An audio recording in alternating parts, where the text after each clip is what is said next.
Good evening. In tonight's seminar we're going to be covering a variation of different modalities around anxiety. So we're going to look at the brain, we're going to look at various models and how we can apply them, like the ABC model.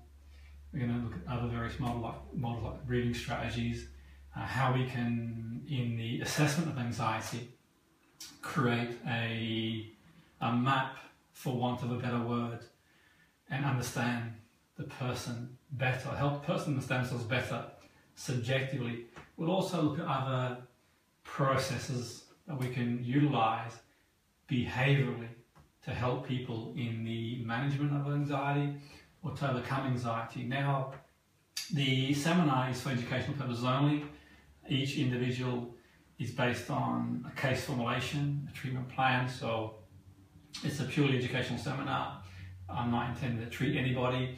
It's purely on the basis of education. And as I suggest when I run courses, that people utilize the skills based on their guidelines.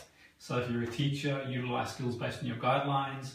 If you're a butcher, baker, candlestick maker, it's your guidelines. If you're a coach, it's your guidelines. If you're a therapist, it's your guidelines, your ethical guidelines, and also your remits. If you're a personal trainer, then you work on the remit you've got as a personal trainer.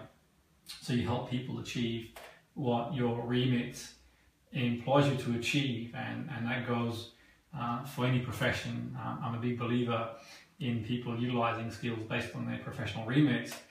And what I would say, and was quite imperative in the seminar, is that we've got a number of different types of anxiety. Performance anxiety, and that could be around going for an interview, doing presentations. It could be sport, just general anxiety. It could be a phobic anxiety. So it's a broad umbrella term. Now, from a physiological point of view, there are some similarities in terms of what goes on in the mind and body, and we'll cover today a number of components.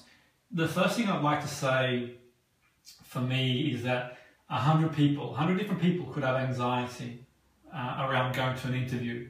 So let's say you took 100 people and they all felt anxious about going to an interview, or you had 100 people who all felt anxiety around presentation, or you had 100 people who all felt anxiety around a big sporting event. Whatever it was they felt anxious about, 100 people who got anxiety around a phobia. It could be flying, it could be going to the local store. What I would say is everyone's got their own unique experience. Everyone's got their own unique reality of that experience. So one of the things I do with my clients is, in the assessment phase, is get an understanding of what's going through their mind, or at least help them to achieve a better understanding of what's going through their mind. And one of the places I begin with, which for me is quite useful, is turning anxiety into when people come to you, people come to see me, and they'll say, I've got anxiety, I'm an anxious person, I've got anxiety about this presentation, or I'm just an anxious person. They label themselves, I'm anxious playing sport, I'm just generally an anxious person. So for me, one of the key fundamentals is to think of anxiety as not a noun. Anxiety is not a noun. So we go back to 3rd grade, a noun is a person, a place, or thing. So if we think of it as a noun, it becomes redundant. Okay, so that's what the first thing I do, generally speaking, is one of the first things I do in the assessment is not make it a noun. And what I think is quite useful is turning it into a verb. Okay, and what I mean by that, an action, a process. So changing a noun into a verb. And the reason being is that it changes the whole dynamic of anxiety. Ships don't sink by the water around them. It's what gets in the inside. So what gets into the inside of a person's mind is the negative thought, their beliefs, because there's imminent danger all around us if we want to look at things that way. There may not be the danger that was around thousands of years ago, hundreds of thousands of years ago, dinosaurs roaming the earth, but there is still danger in the sense that we give meaning to the world. So danger could be an email, danger could be not getting the job for an interview, danger could be the presentation not going well. So for me, one thing to do to change the whole dynamic is to turn it into a process. So let's move the anxiety into a process. Is a good place to start in the treatment phase, or in the assessment phase even, because you can turn it into a process. So we're going to turn it into a process, and by turning it into a process, we're always changing. We're ever changing. We're not redundant. If we take the experience of anxiety and turn it into a thing, it's stuck. It can't be changed. So if we turn the process into a verb, then we're always changing. You're always changing. You're not anxious all the time. Even the most anxious people are not anxious every second of every day. There's a window of opportunity to expand on that. And the point is, if we take anxiety and turn it into a thing, it's redundant. And the person generally refers to themselves as my anxiety. My anxiety, my anxiety. So it's almost like they own it. It's a self-fulfilling prophecy. It becomes a belief. It becomes part of their identity. So for me, turning to the process is a way to dissociate from the experience, to dissociate. Like when you put bad food in the fridge, it contaminates the good food, get it out of the fridge. And turn it into a process. So one of the questions I ask my clients, regardless of whether it's performance anxiety, general anxiety, or if it's a phobic experience as well, is I will ask them a question: how do you experience it? Tell me how you experience your anxiety, how you experience it. Turning it back into a process: how are you doing anxiety? How are you anxietying yourself? So some of the questions I'll ask them, not exact science, turn into process, is how are you experiencing anxiety? So if it's an interview, a presentation, general anxiety, just going to the shop and they feel anxious. If it's a sporting event, how are you experiencing anxiety? And turning it into a process, an extension, a separation. How are you anxietying yourself? How are you doing anxiety? And how are you anxietying yourself? So the questions along them lines, and with those questions to get a map, some of the things I'll do experientially to create a map is, because we process through our senses, and this is something I'm going to talk about as we go along, is what do they see? So I'll ask them what they see, the location of what they see. It could be the size of the picture. Is it black and white, dim, 3D, focused? So I'll ask them, is it associated, as in associated? Is it dissociated?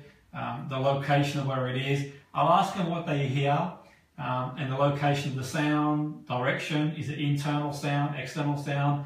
Is it loud? Is it soft? Fast, slow, high or low, or tonality? I'll ask them feel as well. How does it feel? Is it got a location? So it could be in the tummy. It could be in the neck. Is it steady? Is it sharp? Is it dull? Has it got pressure, heat? So that really will help me in terms of understand what's going through their mind, because we'll talk more in the seminar. We process through our senses. And it's quite useful to do that. So just reiterating some of the questions I'll ask the person that I'm working with, which are quite useful, is how are you anxietying yourself? How do you experience that anxiety? How are you anxietying yourself? Then I'll use and understand what's going through their minds from a sensory point of view. And the sensory point of view could be see, hear, feel, smell, taste even. You get a better insight what's going through the person's mind. With that as well, we do understand the situation. So the interview, the presentation, the sporting event, they're going to the shop, or whatever it might be, the person's feeling anxious about or gets anxious about, then you can understand what their thoughts are around that situation, the activating event, and their thoughts being beliefs. We'll touch on this a little bit later on in the seminar, and how then thoughts impact their behavior, their feeling, how the feeling impacts their behavior, and physiology, which we'll talk about as we go along, which is quite useful. So remember, turn it into a process. A useful map is to see, hear and feel. And one thing to think about is if we look at fear circuitry. So what I want to do is to think about, okay, the part of the brain called the thalamus. The thalamus gets information from all the senses. So the reason why I'm doing this is that the thalamus part of the brain gets information from all the senses, the see, the hear, the feel, the touch. The thalamus then sends information to the amygdala. Okay? The amygdala is the part of the brain, one of the functions of the amygdala is to pre-screen for danger. And it's getting some information from the hippocampus of past dangerous events, and the amygdala activates the hypothalamus, okay, and then the hypothalamus to trigger for a fear response in the body. The amygdala also deactivates the rational brain, the frontal lobe, that's responsible for executive functioning. So if a frontal lobe is the person's higher thinking skills, like problem solving, controlling movement. It's continuously developed up until the mid-20s, and say maths equation, logical. So in plain English, think, okay, one way to look at it this way is that we look at the amygdala. The amygdala, one of the components of the amygdala is it's about the size of an almond. One of the components, and one of the components that the amygdala is responsible for is fight, flight, freeze. Now, from an evolutionary point of view, if we go back to thousands of years ago, we had dinosaurs roaming the earth, and we had to make or other dangers that roamed the earth, and we had to make a split decision of whether to fight, to freeze, or to run, to sprint, to flight. Now, we may not have those dangers in the world we live in today, but we also have a neurobrain, the neocortex, and within the neocortex we've got the frontal lobe. So whilst we don't have the dangers that we used to have all those years ago, we still have danger. And the danger could be our perception of reality, our beliefs. So the danger could be an email that's insinuating something's going to be taken away from you. The danger could be a text message. The danger could be, perceived danger could be seeing an ex-partner with somebody else, the sense of loss and expectation. The danger could be implicit. It could be a reaction you have at a subconscious level, an automatic thought, which we'll touch on as we go along as well. So the brain is screening for that. Now, it's almost like a tennis match between, if you think of a tennis match, between the limbic system and the neocortex. So, for example, if you heard a big bang in the kitchen while you were asleep this evening, the response might be, from the limbic point of view, you maybe get anxious, and the tennis match between the neocortex could be, well, it could be someone breaking in. And as you make your way down the stairs, and you think, actually, I left the dishes on the edge of the kitchen, and then there's a tennis match. Well, actually, as it happens, I left the door open. Then you get down and you see the dishes on the floor broken, and the door's locked, and you're in agreement then.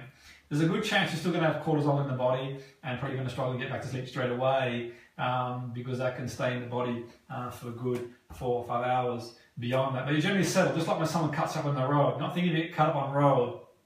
If someone could be racing their wife to hospital, they could be pregnant. You're thinking personalisation, why'd they cut me up? And the immediate reaction might be whatever your immediate reaction is in that situation, which is key to point out. One thing to think about, in the 1920s, they did an experiment, and the Watson and Rayner experiment. You may be familiar with that. It's the Little Albert experiment. The Little Albert experiment. Now, Little Albert is a pseudium, and what the experiment entailed was Little Albert was a pseudium, 11-month boy. At 9 months, they screened Little Albert for fears and phobia. He had no known fears or phobia. He didn't have any fears or phobias other than loud noises and falling down. Then what they did is they brought a white rat. It was a tame white rat. And what they would do is they'd give it to Albert to play with. Now, having given that to Albert to play with, they'd sit on his lap, what they did is they would do a big loud noise behind him with a hammer, loud noise. Then what had happened is, after a while, Albert would see the white rat, which was tame, and he'd build an association to that noise, that fear. So then the appearance of the white rat would cause Albert to become troubled, and the association he had would bring distress whenever he saw any furry objects eventually. Obviously such a procedure wouldn't be considered ethical, or it would be a vagrant violation of research ethics these days, but the experiment did highlight the conditioning of the brain. And you're probably familiar with the Pavlov dog, where the ringing of the bell, they put food and they took the food away, rang the bell, the dog would salivate. I once had a client, by the way. It wasn't a client, it was actually someone I'd worked with on a course. I was doing a course, and I did some work with her, and she couldn't work out why she would go home in the evening and have anxiety. And she'd go home in the evening, she'd be fine all day while she was working. She was a very intelligent woman, very high-powered businesswoman, and she'd go home and feel a sense of anxiety after 6-7 o'clock. I did some regression with her, which is a technique in hypnosis, and having regressed her, we went back to a time in her life when she had this realization that, the realization was she was attacked by a dog at about, say, 7-8 years of age, and the bark that the dog had was similar to the bark that subconsciously she could hear next door when she'd get home from work. And it's a hypothesis. One doesn't know if that's definitely the case, yet all that said and done, when I asked her about her anxiety, and we did the regression, we did some other work as well as the regression, it improved dramatically to the point she was going back out again, she was comfortable again to go out, and she more adaptive in her behavior in terms of she had no fear to go out. So in her mind, she put the possibility it might have been down to that. Whether it was or wasn't is anybody's guess.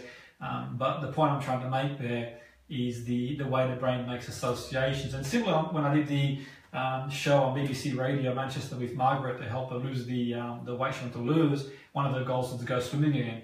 She had a phobia around swimming pools, and even the thought of going to a swimming pool would bring a lot of anxiety.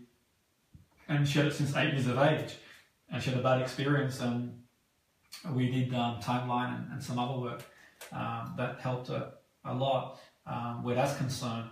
And she had an association, and the association was the experience she has as an 8-year-old in the swimming pool, and that stayed for 54 years. And she tried several methods, at least that's what she told me anyway, to overcome the fear and phobia. And we did some work with her, and it didn't take a great deal of time. I'm not putting a time frame of overcoming fears, phobia, anxiety, because there is no real time frame in that sense. But what I'm suggesting is that we think about it this way: you could be on a plane, and if the plane that you're flying on hits some turbulence, obviously that can form an association or reassociation that can manifest itself into a behavior, an idea. Just as an idea, we might have an idea that we see our uncle smoking as a 12-year-old. We think smoking cool, and then it links into behavior. Ultimately, we could end up in a hospital ward 20 years later and see people with emphysema as a result of smoking,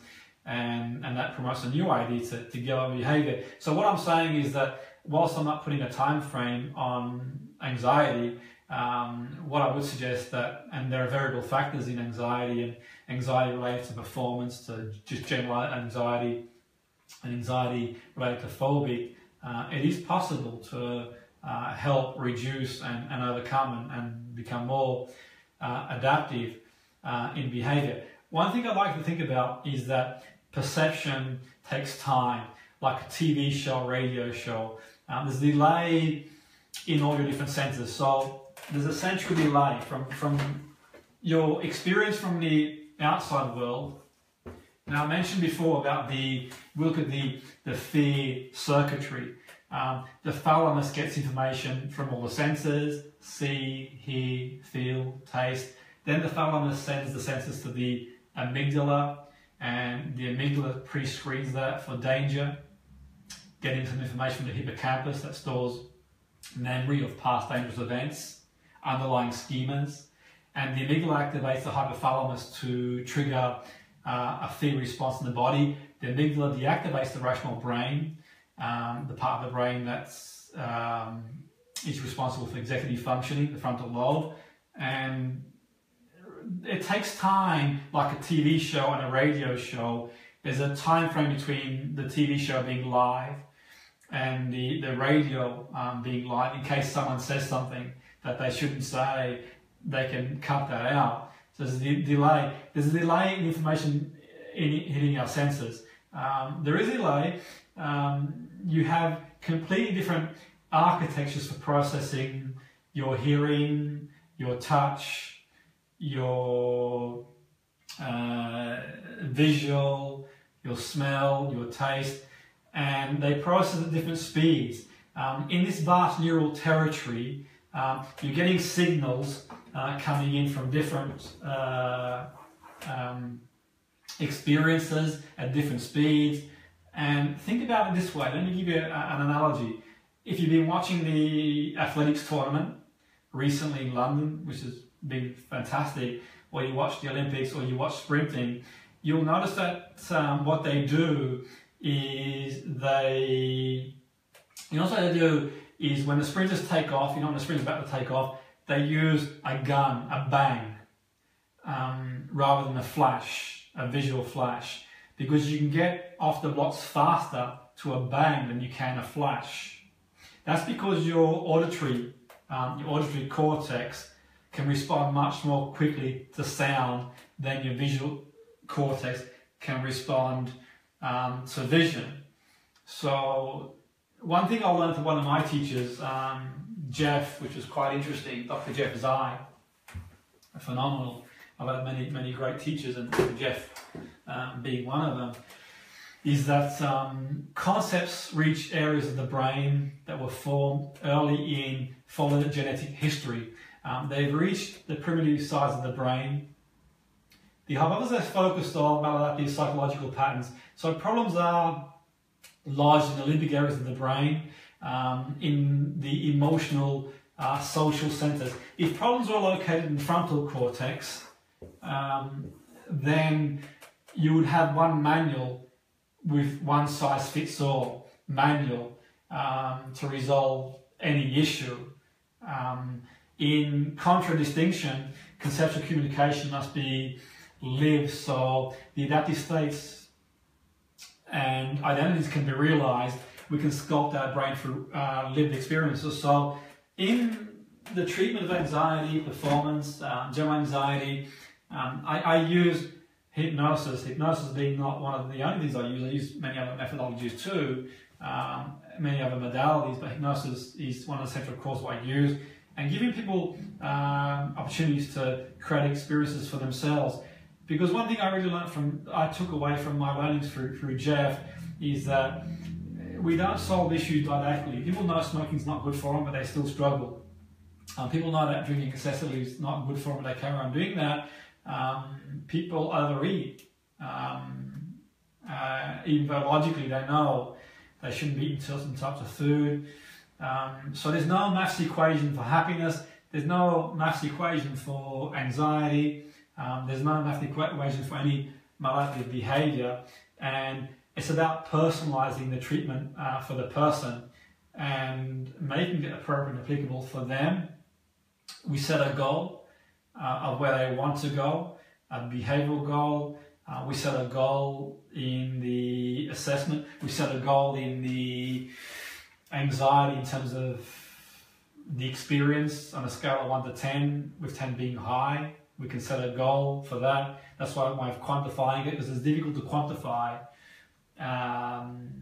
anxiety. Only other than we have a goal behaviorally. What the goal could be to do a presentation. Now the person could use sheer willpower to get through the presentation, and the feeling of anxiety could be really high, and that could be normal. They may want to reduce that feeling, and one way of reducing the feeling could be to quantify it on a scale as well, and how we could manage it to make it or reduce it. What I want to think about now is that the primary function of the emotion. So if we speak of emotions, now let's sort of look at the primary function of emotion. And I'm going to do a couple of more. So look at emotions. So the primary function of emotion is to trigger behaviors. And bear in mind, behaviors are learned for the most part in response to the environment to increase survival of the individual or the species. So all those thousands of years ago, the emotion would trigger a behavior response to the environment. It could be a dinosaur, it could be another tribe, it could be hunting for food, and the same applies now. We don't have dinosaurs, but we've got other dangers in the world that we face, but we also have different emotions mediated by different brain circuitries. With some overlapping elements, it's important to know that, releasing different neurotransmitters and hormones. Electrical stimulation of certain brain regions can trigger emotions and behaviors. Our feelings we're going to touch on now are triggered by our thoughts, our beliefs, our interpretation of the world. The world has no meaning, what we give it. The presentation means what we give the meaning to the presentation. The interview means what meaning we give it. The sporting event. And we can challenge these thoughts to change our feeling. But one thing to bear in mind too, I think is really important too, is to look at things in this sense. And I think for me, before I take on a client, even if it's with performance anxiety, even if it's someone I'm working with who's a top athlete, who's struggling with anxiety, performance-wise, or high-flying business person, I'll always recommend that they go see a medical person first, because I'm not a medical person. And one of the reasons I recommend they do that first is because anxiety can have many underlying issues, which I don't have time to go into this evening, and not being a medical person is not my place. They're going into all the details and ramifications. But what I would say, there are biological influences on health and behavior. And that could include infection, that could include trauma, that could include hormones, that could include nutrition even.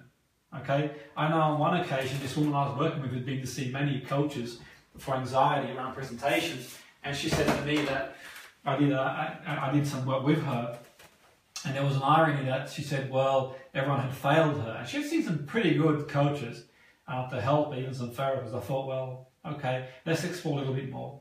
And I gave her a nutrition diary, and she went away and she was having like 10-15 cups of coffee a day.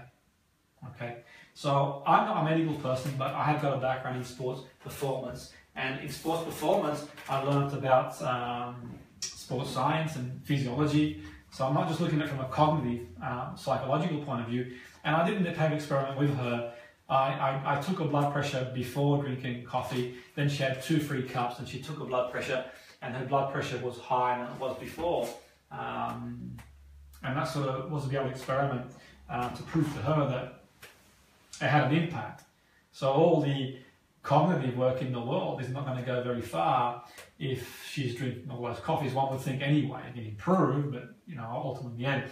So there's a biological imperative there, and there may be some underlying issue that they need treatment for, not being a medical person, it's not my place. Is anxiety genetic? Is it nature? Is it nurture?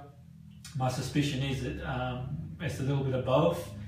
We might have a predisposition, but also that predisposition could be fired by a chain of events or circumstances. That's not to say whatever the situation is, the person goes to a medical person, there is some sort of biological imperative there, we can't help the person, but at least we know they're getting the right treatment for the right thing, as well as the treatment that we can give the person. So, you know, we can still help the person if the medical people agree that it's viable to do that.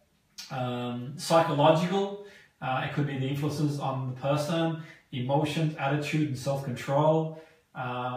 Their self-control, their attitude, their beliefs, and social factors could come into it too.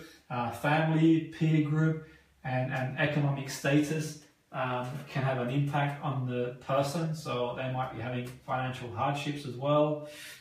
So there is, you know, the biological, psychological, sociological areas that can have an impact on the person, no doubt. And that's why I think it's really important for me to have a more holistic approach, in the sense that we uncover every stone. I remember many years ago when I was having a chat, when I was at Loughborough Uni, I think, back at Loughborough. It was at Loughborough, yeah, when I was doing sports performance conditioning as a 23-year-old. I became friends with one of the teachers, one of the lecturers, a great lecturer, another great lecturer who'd been a coach as well. He'd coached many great athletes.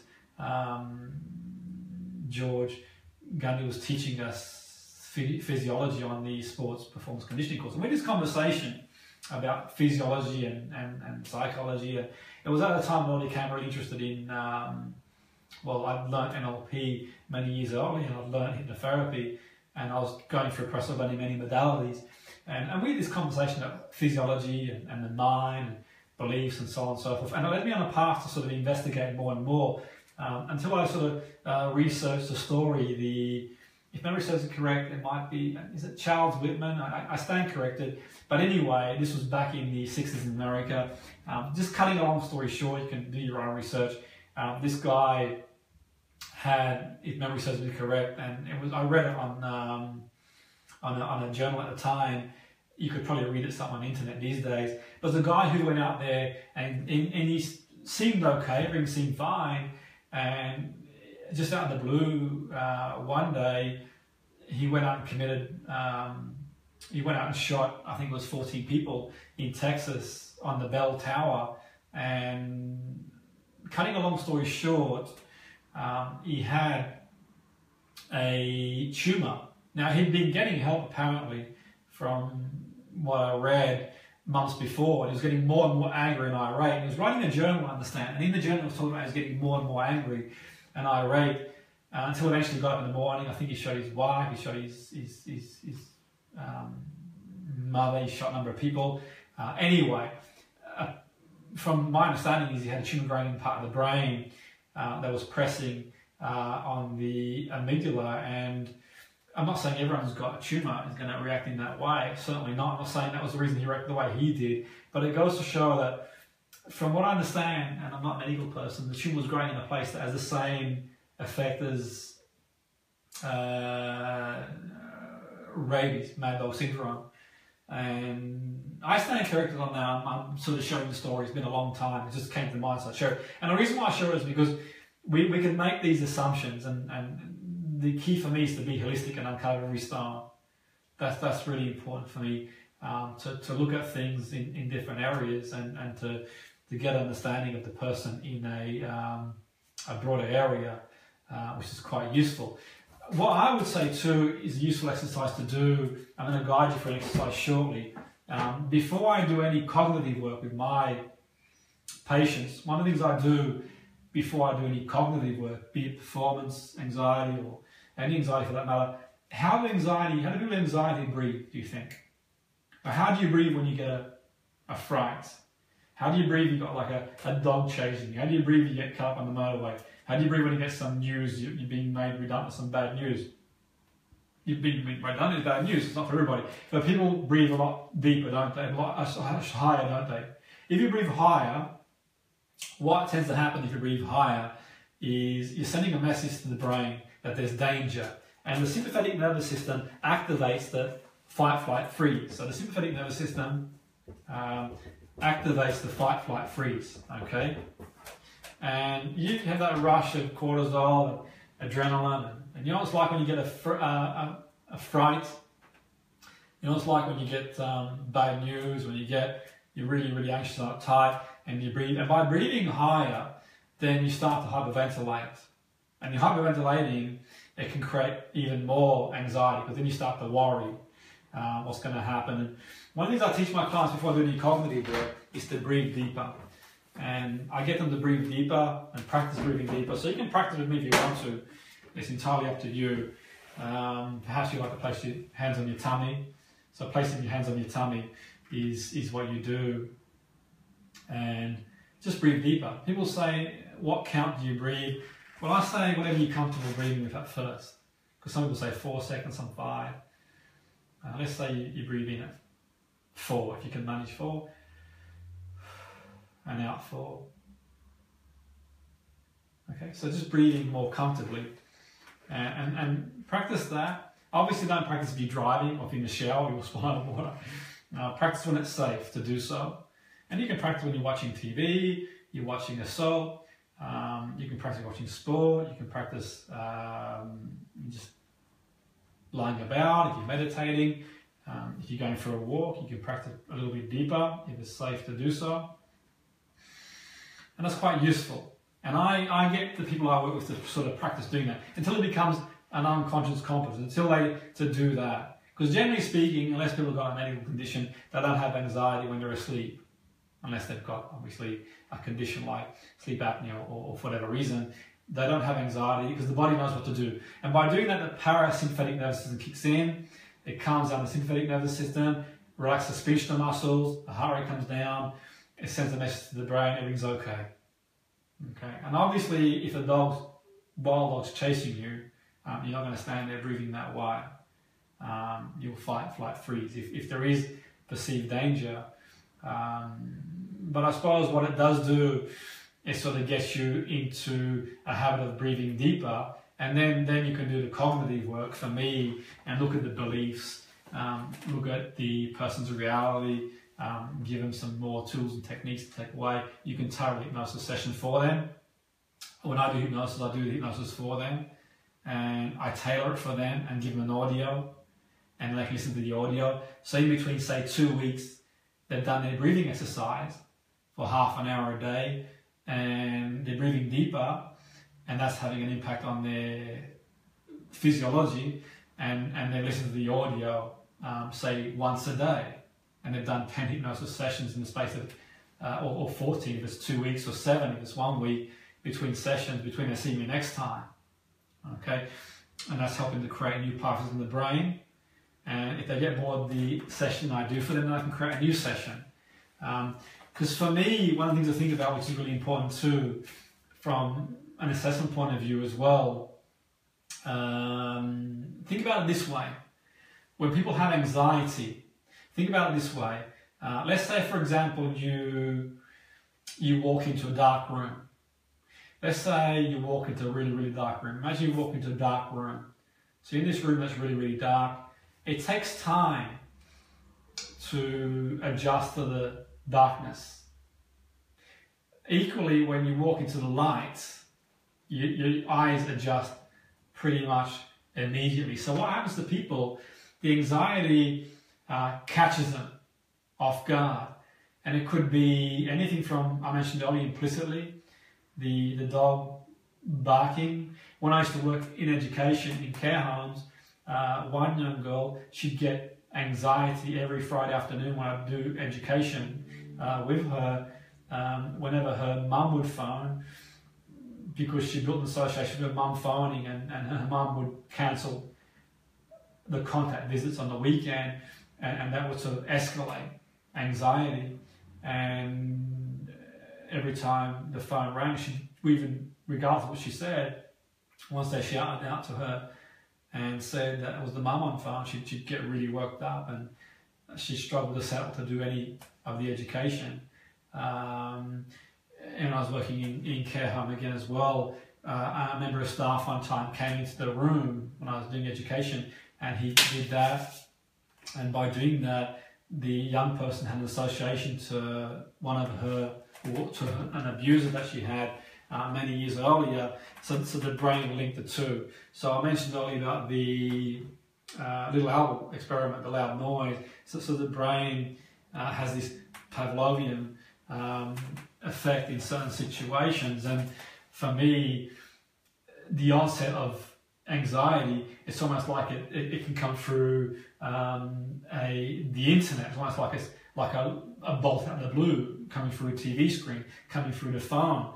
So for me, it's not using the word relax, because the word relax, the episode of anxiety has probably heard it a million times before, and they've probably told themselves to relax a million times before. So unless they tell me when they've come back after a week, I've enjoyed the hypnosis, I felt really relaxed, I won't impose the word on them. Instead, what I'll use is the word muscle energy. And you can do the breathing and they can control their muscle energy. Okay? Because people with anxiety, that's sudden onset, and they try and extinguish it straight away. So it's almost like they want to extinguish it, which makes logical sense. Yet we know that the brain and the way the brain works, I mentioned earlier, it's about regulating it and breathe. Because logically, so the person could have the anxiety, they could be going for a run and not have a pain, and they might associate that pain with, I don't know, something bad's going to happen. The anxiety, people with anxiety say terrible things to themselves. What if? They could think of hypothesize the worst scenario. The interview could be, what if I don't get the job and I can't pay the bills and I end up living on the street? The presentation, what if I make a fool of myself, it doesn't go well, and what if? So one of the things to think about is to manage the energy, muscle energy, refer to it as muscle energy, a bit like a mobile phone, and you're charging a mobile phone, and it goes, and you're charging it, okay, and you're managing it, and the bars are getting stronger, so you can manage the energy. And I think by doing that, people understand that you can settle the anxiety and breathe and manage your muscle energy. And I had a client, a young girl, came to see me once. She was a teenager, and she really struggled with anxiety. She struggled to leave the house. And one of the things that I sort of mentioned to her was regulate, control your muscle energy, to give her that control of it. And to get control of it could be doing a non-emotive task and just breathing in and counting backwards from 100 to 1, or multiplying. And while she was doing that, distracting herself, a bit like when you are speaking to someone on the phone, the doorbell rings, you go get the door, you go back to the phone, forget what you were talking about. Okay, so that's cutting a long story short. The key thing is that we can normalize it. In the assessment phase 2, by the way, what's quite useful too is redefining it. You can redefine it. Redefining it means, for me, it could be, so for example, a massive sports game we had once, with this huge game of football. It was a huge game of football, and picture this, it was a huge game of football. We're walking through the tunnel, and me and this footballer are walking through the tunnel, and we've got this huge game of football. It's a massive game of football, and the player was getting really anxious, and I could see that he was getting really, really anxious. And I was talking to him, and as he was getting anxious, he says, "I'm really nervous, Jim, I'm really scared." I said, "Okay, it's okay to be nervous. It's okay to have butterflies, as long as they fly in formation." So I normalized it and redefined it. I'm glad you are nervous, because it means you care. If you weren't nervous, then there's something wrong. Now channel it. Channel the nerves. Manage it in a way that it will bring about the best performance possible. And you could see a shift. So you could redefine, you could reframe it, which is quite useful. So it's okay to be anxious if you're going for an interview. It's okay to have anxiety if you're doing a presentation. some butterflies are okay. You don't want to get too blasé about it. You'd want, if you were going through a surgical procedure, the surgeon to not be nervous, but have some level of not overconfidence. You'd want them to be grounded, to feel, to have the analogy being to go into the surgical procedure like they've done it a million times before for that confidence, but go into like the first one they've ever done as well. Because you don't want to be blasé and like a coach or therapist. The minute you get blasé is the minute you get burnt. And you got all the experience and you start believing in your own myth, and then all of a sudden you get that client, you're on autopilot and things don't go to plan. So what I do as well is another technique which I'll sort of briefly go through, which is quite useful, and I'll do a couple of more things because of time is going really quick. And the technique I use is, if you can follow this if you want to, so the first thing you do, so step one is to recognize the feeling, the anxiety, so you can recognize it, and rather than fighting it, okay, rather than fighting it, the first step being to recognize it. The second step is to accept it's there. I don't mean accept that it's going to be great, I'm going to be anxious forever, fantastic. I mean acceptance in the sense that this too shall pass, it's there for a reason. So the brain is making sense of a reality. The reality might not be what we want the reality to be, and it's causing a reaction, but it's there. Because the more we try and push it away, and bravado and willpower, the more embryoning it's going to get. So the acceptance, and the third part is to investigate it. Okay, what's it telling me? So almost like talk to the emotion and treat it like it's a knock on the door. So rather than ignore the door, well, you could ignore the door and it may or may not go away. Or if you've got a flat tire in the car, you could ignore it, but eventually the car's not going to go anymore. So eventually what you do is you can investigate it and what's it telling me? What's this feeling telling me? Investigate it. What's happening? What's going on? And you could use different techniques to go a little bit deeper. In CBT, you've got the downward arrow model. In NLP, you've got the meta model to go to a deeper structure of reality. And by doing that, you can start to go to the next step, which is for a new way of looking at it. So the thought replacement. So what you could do is replace the existing thoughts with new thoughts. So what's the different way you can see that? So the acronym being RAIN, and the part I mentioned with the footballer was a new way of looking, because anxiety it means you care. Now go and channel it in the right way. Now it's not going to be for everybody, but it can be quite useful in anxiety to go deeper and to restructure our thought process, restructure the way we see the situation. So recognize the emotion, accept it, it's there, and as you accept it, investigate it, talk to it, what's it telling you, what's going on, and so on and so forth, and new ways of looking at it. If you want a worksheet on that, I can send you that if you want to email me. Because of time, we're going to have to sort of pick up speed. We can look at the way we see, perceive things, the cognitive, our thoughts around the situation. And one thing could be that we do, another thing we could do is first of all identify the feeling, the emotion. We'll use the word emotion. So you can identify it. And what you can do is identify it, and then having identified the feeling, so step one, you identify the feeling. As you identify the feeling, you can think about your thoughts, what's going through your mind, what are you telling yourself, okay? So the feeling could be, I'm scared, I'm anxious of the interview, if I don't get a job, I may not be able to pay the bills, I'll never get a job.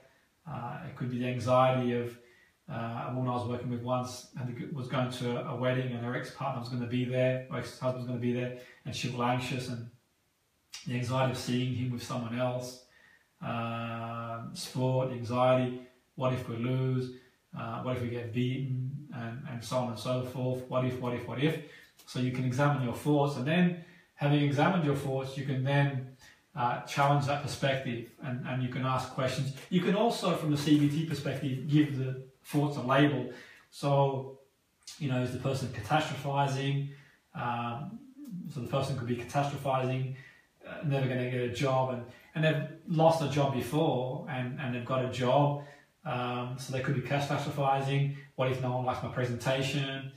They could be personalizing. What if no one likes me? Emotional reasoning. I know they don't like me, and so on and so forth.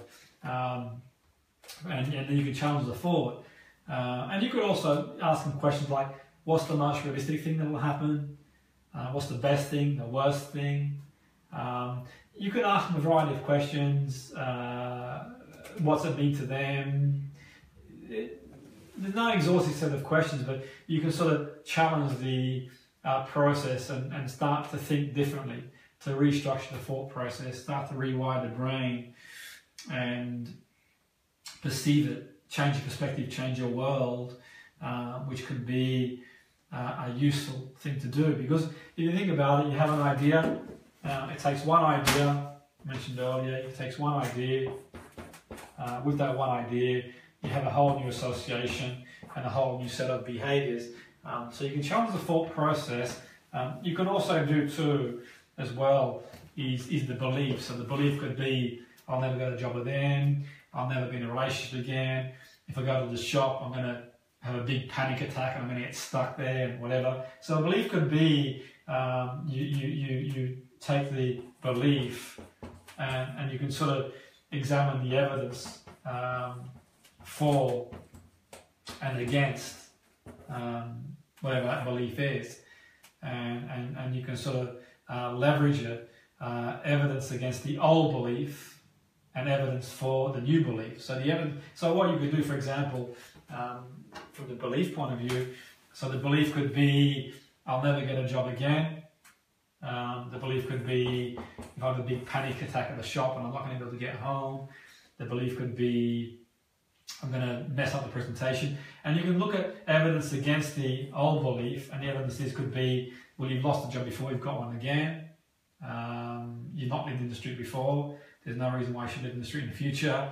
The presentation, you know your stuff, providing they're prepared and they know their stuff, which most people do. Most people are competent to do what they do. They like the confidence for one reason or the other. And so you can gather evidence against that. The shop, you've been before, you've got a home. This too shall pass. And you can evidence for the new belief. And I'll reiterate, the evidence could be, well, I've not done a presentation before, how do I know? It could be a mind read, it could be a generalization, it could be personalization. The evidence could be for the interview. Well, how do you know? You've not gone for the interview. So that can be quite useful too, as well. Because remember, very briefly, if we look at the receive model, so you've got the activating events, whatever the activating event is, and that could be consciously. You think, I'm going for an interview, I'm going to be flying next week, I'm going to be going to the swimming pool, I've got this wedding coming up. Be consciously, but also unconsciously. So the dog barking, the implicit reactions, the under the radar, these automatic thoughts we have that we're not really aware of, so to speak. So that's unconsciously, but it's our beliefs about the events that impact our emotion. So the beliefs have a consequence emotionally, behaviorally, and physically.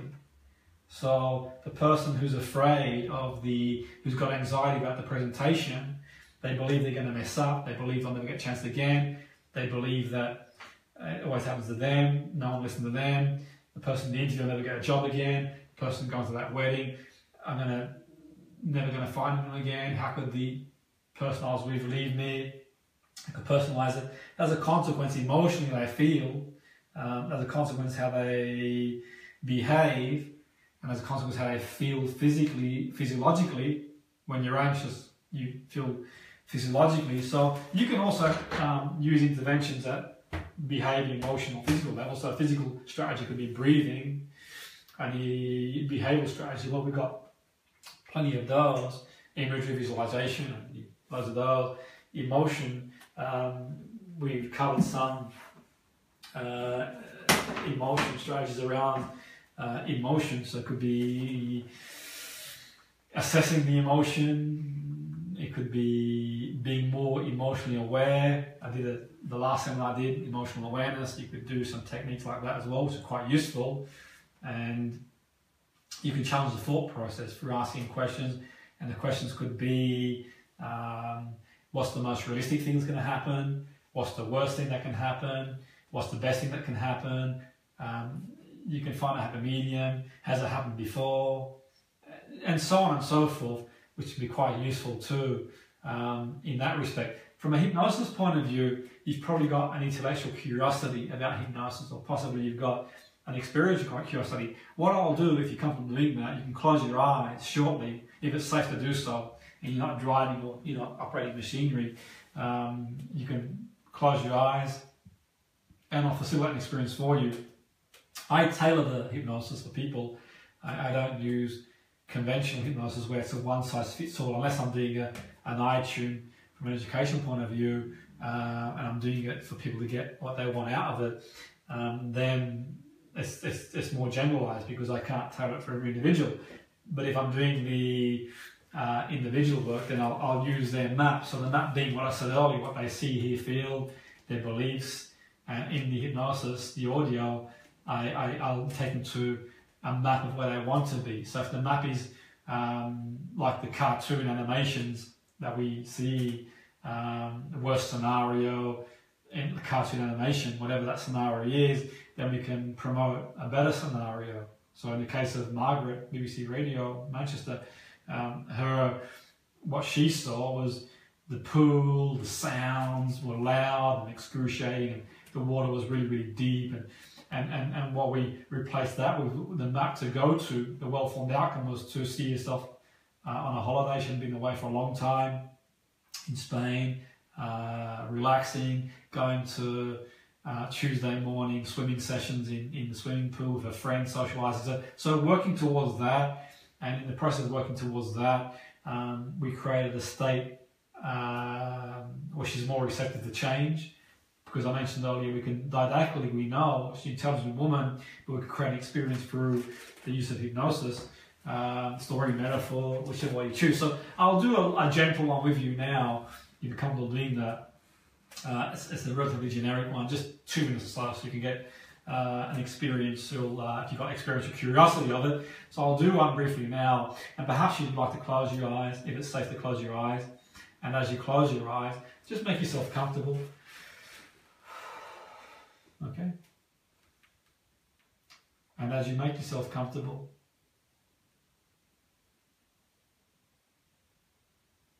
you may be aware of your back on the chair. And as you're aware of your back on the chair, or you become aware of your breathing, and as you become aware of your breathing,